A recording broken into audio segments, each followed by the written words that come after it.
My name is Emily. I'm a 28 years old single. 17 years ago, my mother Jenny and my sister Catherine came to our single-father household. Having lost my mother at a young age and yearning for a maternal figure, I desperately tried to get on the good side of my beautiful mother.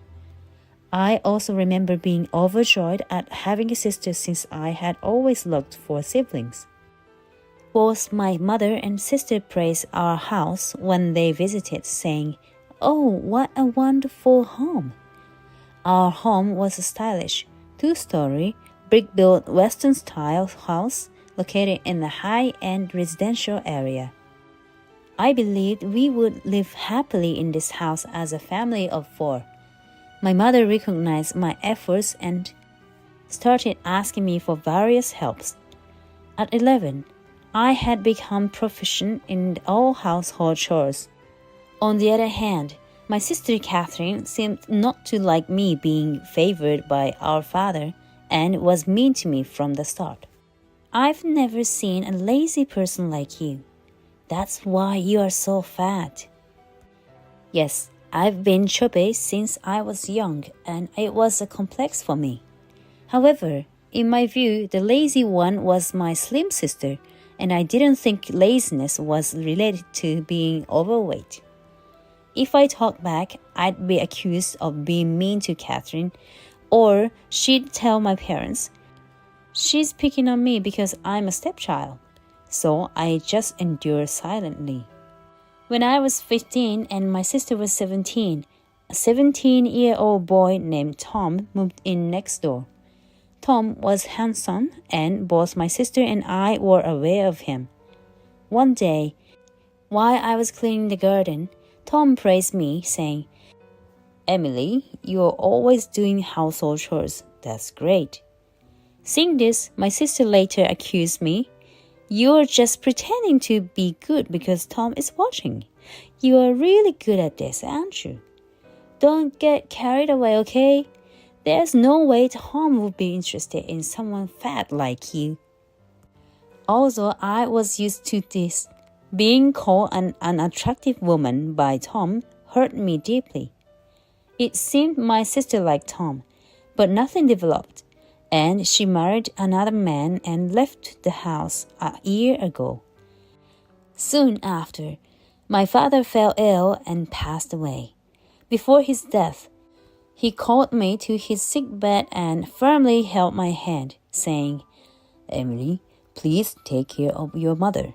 She's always been a housewife and doesn't know much about the world. I leave management of the property to you."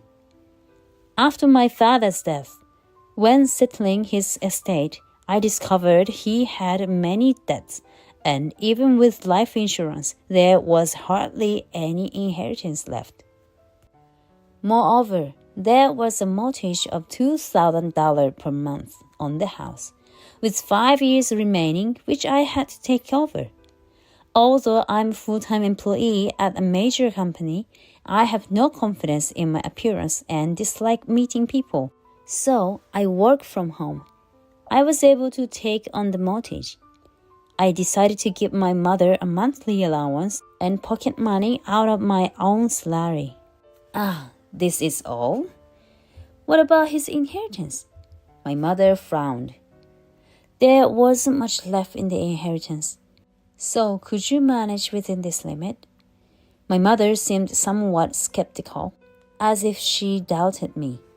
Although I was disappointed that she didn't believe me, I thought it would be easier once the $2,000 loan was paid off, and until then, I just needed to keep doing my best. On the other hand, my sister Catherine, who had married and left home, often returned to complain, "That man doesn't do any housework at all." One day, while I was cleaning the hallway, I saw my mother secretly giving my sister one of my father's cherished brass ornaments in the living room, saying, "This should fetch some money." Recently, I had noticed things disappearing, and now I realized it was because of this. I understood that my luxury-loving sister had been frequently visiting for this reason. But really, is there no inheritance? Isn't she hiding something? My sister clearly suspected me. I wonder. I thought she could give us the living expenses because of the inheritance. She just sits at home clicking away at her computer. You should manage everything, Mom. It's strange for such a lazy person to be in charge. The living expenses weren't coming from the inheritance, but it seemed my mother thought otherwise. I had told her about my remote work, but she probably saw it as just playing around.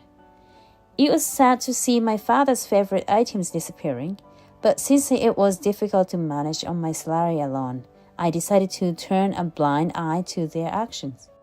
One day, while I was preparing a meal, my sister Catherine came up to me and asked, "Hey, how long are you going to be a NEET?" "What? I'm working, you know." "Lies. You're always at home, aren't you? Dad's passed away, you know. Isn't it about time you started working?" "What? I've been working for 6 years now." My sister, perhaps frustrated, slammed her hand against the wall, making me jump. "Stop lying." Mom says the same thing, wondering what you are doing wandering around every day. Wandering around? I'm doing the housework like this. Just housework, right? Don't take it easy. Getting fatter and fatter, you've always been lazy since the past. My sister says this, but in reality, I do most of the housework while my mother enjoys a lavish lifestyle with spa visits, theater outings with friends, living as she did when my father was alive. I suspect that the lifestyle can't be supported by the living expenses I provide, so she's probably selling father's belongings. When I kept quiet, my sister, perhaps thinking she'd hit the nail on the head, pressed me farther. "Really? You should give more of the inheritance to Mom, shouldn't you? That allowance is ridiculous." "No, it's because there's hardly any inheritance left." "Stop lying about that too." It seems they both decided that I'm hiding my father's inheritance. Just because you're his real daughter, you think you can do that? Mom is the one who's been supporting Dad all this time, you know? I didn't know what to say to make them believe me. As I thought about convincing my mother and showing her the reality of our financial situation, news came that my sister was pregnant. My mother was very happy, but also worried. Catherine's husband doesn't do any housework, does he? I wonder if the baby will be born safely. Every day my mother would say such things and I nervously keep in touch with my sister. Thinking that speaking up and making my mother anxious would sadden my father, I decided to remain silent. I believe that families should help and support each other, but all I could do was endure, and it had become a habit. As my sister's pregnancy progressed smoothly and she reached 7 months, she came to our house and said she had something to discuss with my mother and me. "I want to have my baby back at home." My mother immediately agreed. "Of course, you should give birth here." "I'm worried about my first birth, so I want to come a month in advance. And I want my husband to stay here for a while too. You know, he can't do household chores." The thought of my brother-in-law coming made me feel a bit blue. I didn't like my brother-in-law, who always said, "A woman isn't a woman if she isn't beautiful." My mother, unconcerned, said, Yes, that's fine. Stay as long as you like. He shouldn't be hindered in his work. He's an elite, after all." As the two of them talked excitedly, I just nodded silently. Then my sister glanced at me and said, "Now, this is the important part. I don't want the NEET over there to stay here." As if they had agreed beforehand, My mother, without surprise, continued, "Ah, that's right. Our house isn't very big. It's also a bit much for a young daughter to be under the same roof as a man, right?" As she casually advanced the conversation, I panicked. Wait, so where should I stay?" As I flustered, my sister became furious. "Figure it out yourself. You've been in need for so long," she yelled with great force. I was too scared to speak when my mother said, "Now, there are still 2 months left. Take your time to think, okay?" "Yes, how long should I be away? About 2 months?" My sister sighed at my foolish question and started tapping the table. "Let me put it more directly since you don't seem to get the hint. Basically, we don't need a need in this house." Does that mean... Don't you get it?" My sister started getting irritated. My mother took over the conversation. "Well, Emily has been saying she's doing remote work, but to me, she just seemed like a need. She hardly gives any money, and who knows what she's doing with the inheritance." "No, that's because there's no inheritance left." "If there's no inheritance, how are you living?" "Because I'm working, that's how." My sister and mother exchanged look as if to say, "Here we go again." "So, if you're working, it won't be a problem for you to move out, right?" My sister seemed thrilled with her idea. My mother joined in. "Exactly. We want the need who does remote work to leave." I can leave? Really? It's okay? You're okay with leaving it to my brother-in-law?" My sister, looking triumphant, said, "Of course," with a beaming smile. I realized I could escape the burden of the 2,000 loan and felt elated. I had been taking care of the house and my mother as my father asked, but honestly, the $2,000 loan was a strain. Also, as work got busier, the household chores and errands my mother asked of me became a pain. Living alone would mean I wouldn't have to take care of her. If my sister and her husband could look after my mother, I would have fulfilled my promise to my father. I immediately tried to change the mortgage to my brother-in-law's name at the bank, but they said I couldn't transfer the mortgage unless the person was deceased, and the only option was to sell the house. I thought of proposing to my brother-in-law to buy it, as my sister said he's an elite and could afford it for about $150,000, which would pay off the loan. I prepared documents to this effect and handed them to my sister, along with the inheritance paperwork. My sister, without really looking at the contents, grinned and said, "We should have done this from the start," holding the papers joyfully. I then quickly found a cheap apartment, contracted with movers, and started moving out. Tom, my neighbor, saw this and was surprised, asking, "What's happening? Emily, are you moving out?" Honestly, part of my attachment to the house was the sadness of not being able to see him anymore. "Yes, I'm moving out. Thank you for everything. My sister and her husband will be moving in. Please take care of them." "Are you getting married?" His voice sounded somewhat sad, making me nervous. No one would want someone like me. I'm not like my sister. My looks are not that good," I said with a smile, and he stared at me intently, saying, "That's not true." My heart raced, and I must have turned bright red. Feeling too embarrassed, I only managed to say, "Thank you," before hastily leaving the scene. I felt Tom's gaze on my back, but couldn't bring myself to look back. For several weeks, I was enjoying living alone. The apartment was cheaply made, but I didn't have to do errands for anyone and could use my salary however I liked. It was a comfortable space. I realized that I had always been trying too hard to maintain the balance in my family. Since my brother-in-law hadn't contacted me about buying the house, I asked a real estate agent to follow up. Then I received a call from my sister. "What do you mean, buy the house?" Apparently, neither my brother-in-law nor my sister had properly read the documents. "You want to live there, right? If so, you'll have to buy it." "Wait, wasn't this a house you already owned? I thought you got it from the inheritance." "There was a remaining loan. Brother-in-law can afford $150,000, right? I think that's quite cheap."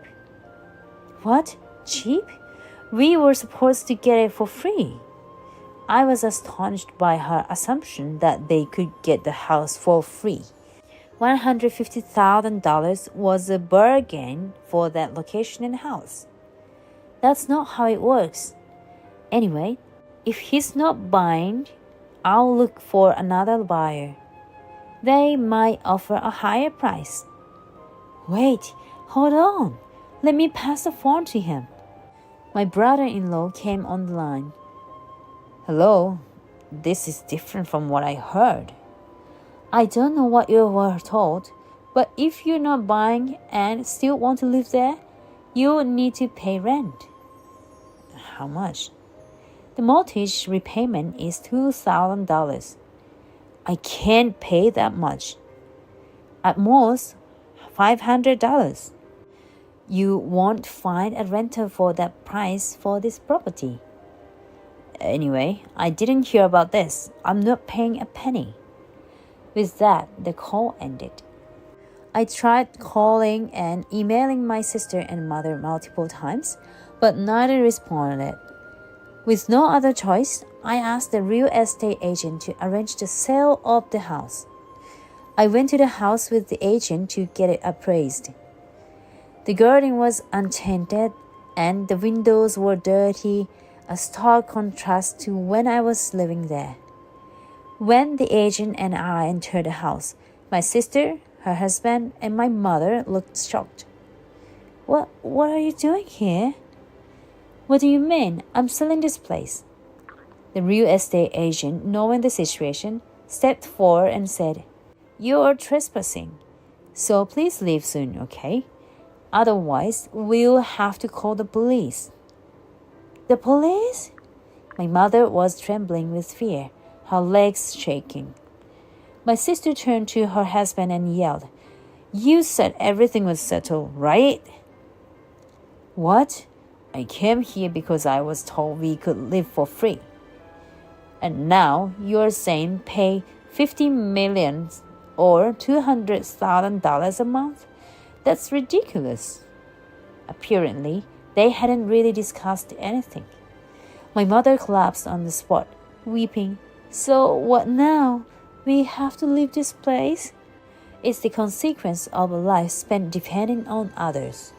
Annoyed with our mother, my sister began to shout, "This is happening because you're not strong, Mom. You should have kept an eye on your husband and secured the inheritance. You're so foolish." My mother, surprised at first, suddenly lashed out. "What are you saying?